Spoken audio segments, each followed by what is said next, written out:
Next up, guys, we've got our first look at Jasmine Jasudavicious and Priscila Cachoeira at 125 pounds. And I said I would give you guys an undefeated trend on this fight. So unclog your ears if they're clogged right now, because we got one for you.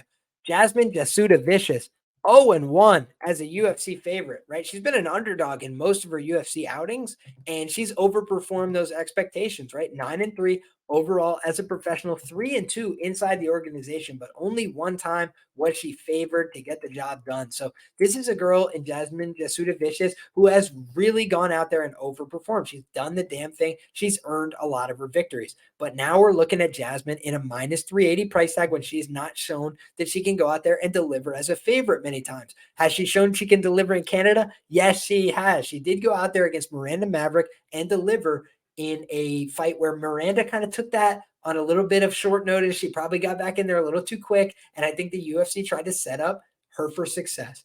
And when you're looking at this fight, I do think the UFC is trying to set up Jasmine for success. Priscila Cachoeira is 4-5 as an underdog for a 27.8% ROI. So she's been quite profitable if you've backed Priscila Cachoeira as an underdog. But they also call her Priscila Catch a Beating on the Dogger Pass show. Shout out to those guys, two very sharp individuals, two fun guys as well, Cody Safdie and Paul Shaughnessy. But when you look at, Priscila Catch a Beating, it comes from that Shevchenko fight, right? Where she got held down, she got her wrist rode, she got beat up every which way but loose, and she got beat to a bloody pulp, damage that is irreversible, right?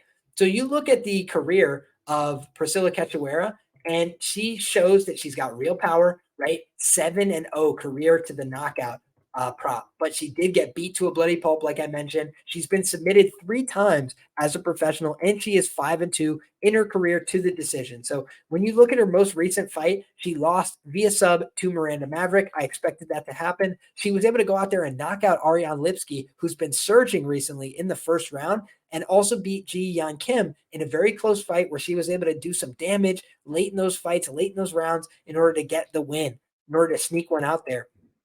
She did lose to Jillian Robertson via sub round 1, and she also cheated brutally in that fight. So shout out to Dixon, says we have to be on the point deduction at plus 2,000 here. Eye gouges, fence grabs, groin shots.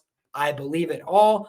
And when we also look, she beat Gina Mazzani as an underdog. She beat Shannon Thompson. So she hasn't been beating the best quality of competition. That's certainly fair to say. But Priscila Cachoeira overall has been a profitable entity. The same cannot be said of Jasmine. However, Jasmine has overperformed as a dog. So we're giving her another chance as a favorite here. I think Jasmine has a style that should get the job done. But I could never advocate laying this price on Jasmine, frankly, because she is a little too hittable. She does get her eyes swollen up at times. I think she's got the heart, the will, the skill, the grappling, the tenaciousness, the tenacity, a tenacious approach to her takedowns, right? She's got a lot of things going for her. But I think that when I'm looking at the downside for Jasmine, it's just that damage that she incurs at times on the feet. She can get swollen up a little bit. I think that this is not quite true. Jasmine, the face of Canadian MMA in the UFC, I definitely think she's one of them. But Mike Malott, I believe, is the face of Niagara Top Team, that gym. So something to keep in mind there. I think she would say the same thing if you asked her. But in any case, we could wrap up there on that very fun women's flyweight fight where Jasmine Jasudavicious, I believe the only ranked Canadian in the UFC, looks to keep her winning ways under her belt. She has dropped her most recent fight against Tracy Cortez. I expected her to lose that one, but that was a close fight. We do have to say, Miranda Maverick, that's a great win. Gabriela Fernandez, that was a fine win. Went out there and got the takedowns. Natalia Silva, that was the loss she had as a favorite, right?